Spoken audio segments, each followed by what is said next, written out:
사람의 마음이라는 건 참 기묘하죠. 잊으려 애쓰면 애쓸수록 더 선명해지고 멀리하려 할수록 이상하게도 더 가까워지는 것. 지역에게 은호란 그런 존재였습니다. 한때 사랑했고 동시에 누구보다 깊이 상처를 준 사람. 그리고 지금 다시 함께 미래를 만들어가고 싶은 사람이기도 했습니다. 이번엔 진심이야. 그냥 같이 잘해보자는 거였어. 진심이면 더더욱 공증부터 하자고요. 난 다시 무너질 여유가 없어요. 은호의 말 한마디는 날카로운 칼날처럼 지역의 가슴을 파고들었습니다. 공증이라는 단어는 단순한 법적 절차가 아니었어요. 그것은 나는 당신을 더 이상 믿지 않는다는 선언이었습니다. 지역은 알고 있었습니다. 자신의 과거가 얼마나 큰 상처를 남겼는지를, 그 상처가 다시 봉합되기 위해 얼마나 오랜 시간이 필요한지를. 하지만 그럼에도 그는 이번만큼은 모든 것을 걸고 싶었습니다. 지역이 그렇게 마음을 다잡을 때쯤 집안에는 또 다른 파도가 밀려들었습니다. 동생 강호가 집을 나가버린 것이었습니다. 취업 실패가 이어지고 친구들조차 하나둘 멀어져 가자 강호는 스스로를 패배자라고 부르기 시작했습니다. 그리고 어느 날 짧은 쪽지 한 장을 남기고 사라졌습니다. 미안, 나 좀 혼자 있고 싶어. 순이는 밤마다 전화를 걸었지만 끝내 받지 않았고 상철은 창문 앞에 서서 한숨만 내쉬었습니다. 내가 너무 몰아붙였나? 내가 아버지로서 잘못한 걸까? 그 말에 아무도 대답하지 못했습니다. 은호는 그저 조용히 고개를 숙였고 지역은 과거의 자신을 떠올렸습니다. 실패가 무서워 도망쳤던 그 시절, 누군가가 손을 내밀어 주기만을 기다리던 시간들. 그래서 이번만큼은 달라야 한다고 다짐했습니다. 나처럼 되지 않게 할 거야. 이번엔 내가 끝까지 책임진다. 하지만 강호의 부재보다 더 큰 문제는 곧 찾아왔습니다. 바로 성재였습니다. 성재는 오래전부터 은호를 좋아했지만 그녀의 눈에는 늘 지역만이 있었습니다. 그 사실이 성재를 조금씩 부식시켰습니다. 겉으로는 친구처럼 웃고 있었지만 속에서는 질투라는 불씨가 서서히 타오르고 있었죠. 결국 그는 폭발했습니다. 왜 하필 지역이야? 왜 항상 그 사람이 먼저야? 성재는 지역과 함께 기획했던 사업 아이디어를 몰래 가져다 독자적인 회사를 세웠습니다. 그것은 단순한 질투를 넘어선 배신이었습니다. 늘 그림자처럼 서 있던 자신을 세상의 중심으로 옮겨놓기 위한 반란이었죠. 이제 나도 내 몫을 찾을 때가 됐어. 지역이 이를 알아차렸을 때는 이미 늦었습니다. 성재의 이름으로 프로젝트가 발표됐고 투자자들은 그에게 몰려들었습니다. 한때 형제 같던 우정은 그렇게 한순간에 무너졌습니다. 야, 그거 우리 둘이 함께 하기로 했던 거잖아. 내가 사라진 순간부터 나 혼자였어. 기다림에도 한계가 있더라. 성재의 배신은 거기서 끝나지 않았습니다. 그는 은호에게까지 다가갔습니다. 지역이 또 너를 상처 줄 거야. 대신 난 항상 내 곁에 있었잖아. 그만해요, 성재 씨. 이제 내 차례야, 은호. 너를 지켜줄 사람은 나야. 은호는 마음속에서 천둥이 치는 것 같았습니다. 지역을 미워하려 해도 미워지지 않았고 성재를 밀어내려 해도 미안함이 앞섰습니다. 머리는 이제 끝내라고 외쳤지만 가슴은 아직 아니다라고 속삭였습니다. 그 혼란은 결국 폭발했습니다. 프로젝트 회의 자리에서 은호는 돌연 입을 열었습니다. 지역 씨, 난 이 일에서 빠지겠어요. 왜? 내가 뭘 잘못했는데? 잘못이 아니라 더는 믿을 수 없어요. 그 한마디는 지역의 세상을 송두리째 뒤흔들었습니다. 그리고 그 순간 은호의 입에서 나온 말이 모든 것을 끝장냈죠. 나 성재 아이를 가졌어요. 그건 사실이 아니었습니다. 다만 지역을 밀어내기 위한 방어였죠. 하지만 그 말은 지역의 마음을 완전히 무너뜨렸습니다. 그날 이후 그는 연락을 끊고 세상과 단절했습니다. 그는 은호가 말한 아이가 진실인지 아닌지도 묻지 않았습니다. 물어본다는 것 자체가 너무 무서웠거든요. 며칠 후 은호가 교통사고를 당했다는 소식이 들려왔습니다. 지역은 모든 걸 뒤로하고 병원으로 달려갔습니다. 다행히 생명에는 지장이 없었지만 은호의 첫마디는 냉정했습니다. 왜 여기 있어요? 내가 괜찮은지 보고 싶어서. 이제 와서요? 내가 받은 상처는 다 잊었어요? 그때 병실 문이 열리고 성재가 들어왔습니다. 두 남자의 눈빛이 부딪혔고 차갑고 날 선 공기가 병실을 가득 채웠습니다. 이제 물러나라. 은호는 내 곁에 있어야 해. 넌 아직 몰라. 이건 끝난 게 아니야. 은호는 눈을 감았습니다. 지금 이 순간 세 사람 모두 서로를 사랑하고 증오하고 있었습니다. 하지만 누구도 솔직해질 수 없었죠. 사랑은 이미 무너진 신뢰 위에 서 있었고 그 신뢰는 다시 쌓기엔 너무나도 부서져 있었습니다.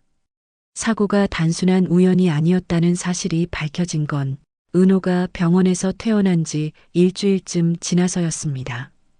경찰 조사 결과 차량의 브레이크 라인이 누군가에 의해 고의적으로 절단되어 있었다는 충격적인 사실이 드러난 거죠.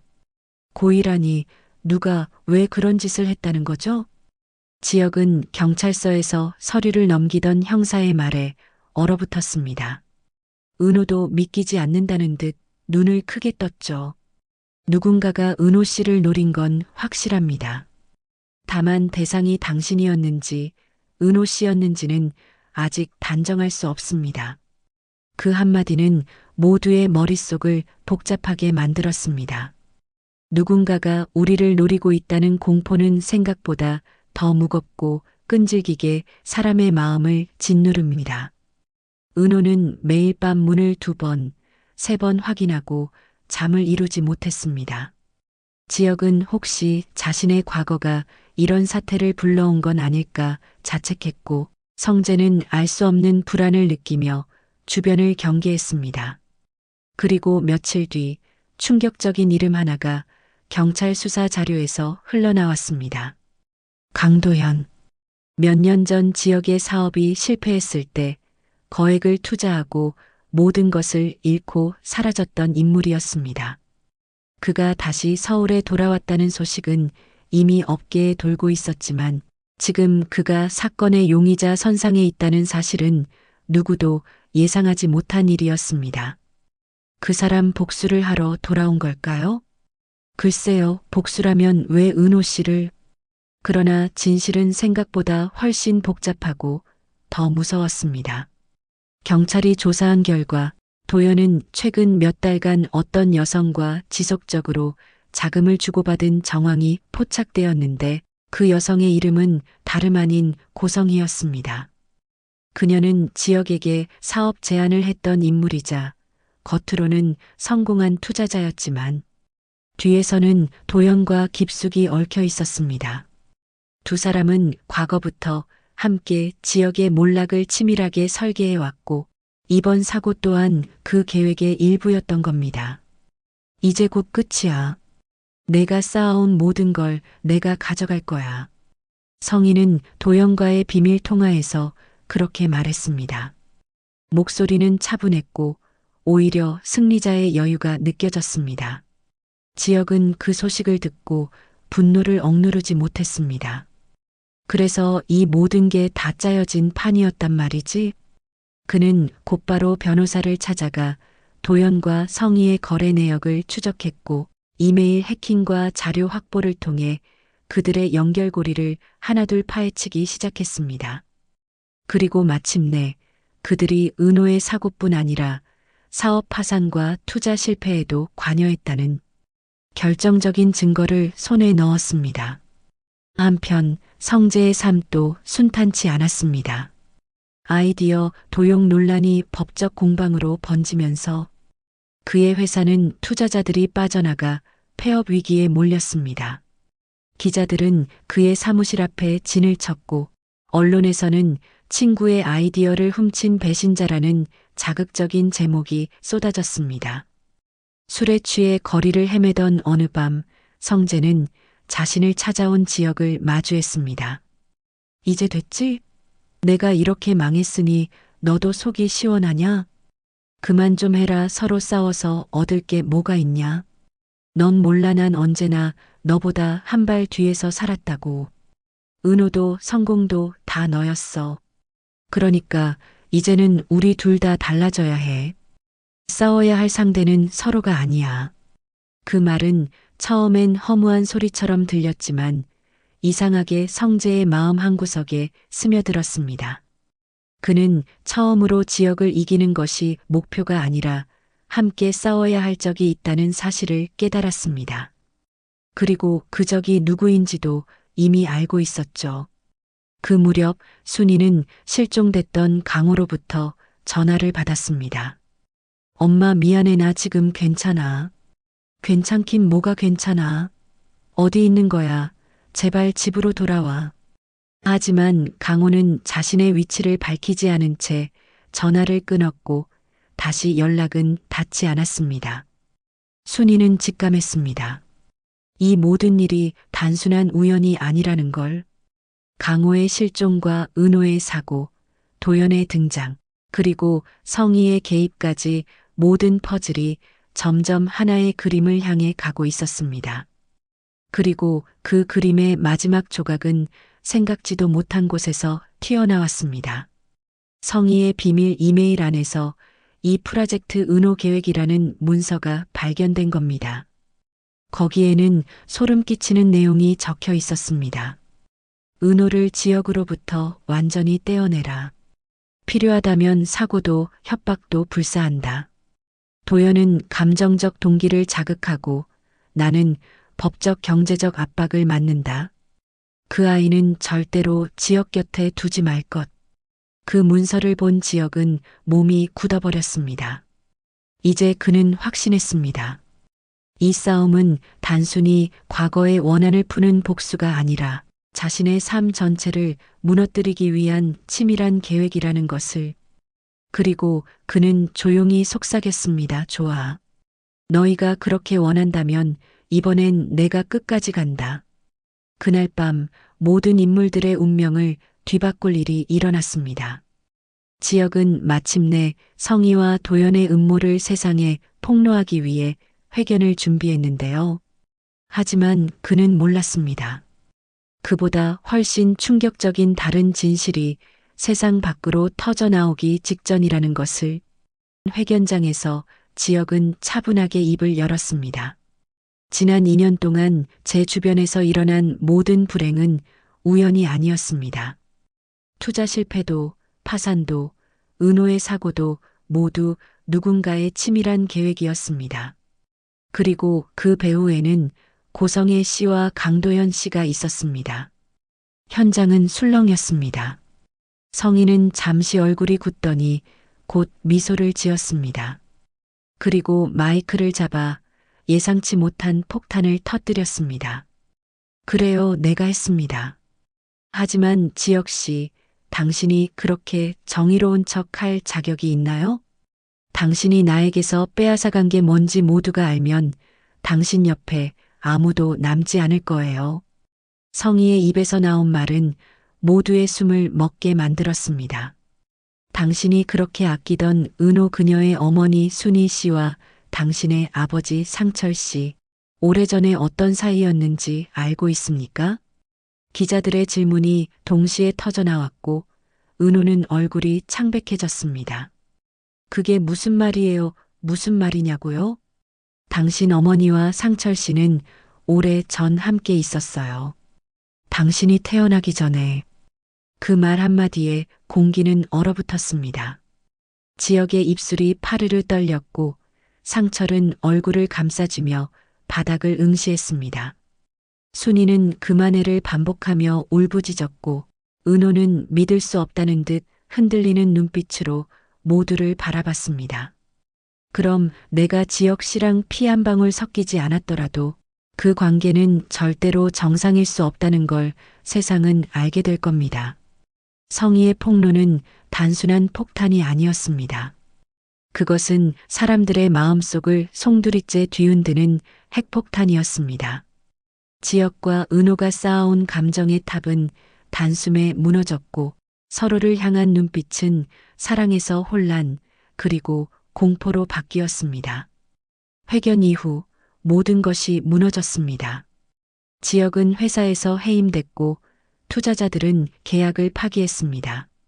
성재의 회사는 남은 자금까지 동결됐고 그는 파산을 선언했습니다. 은호는 며칠 동안 모습을 드러내지 않았고 순이는 병원에 입원했습니다. 모든 것이 끝난 듯 보였던 그때 지혁은 한 통의 편지를 받았습니다. 보낸 사람은 실종된 강호였습니다. 형, 아직 끝난 거 아니야. 우리가 아는 진실은 절반뿐이야.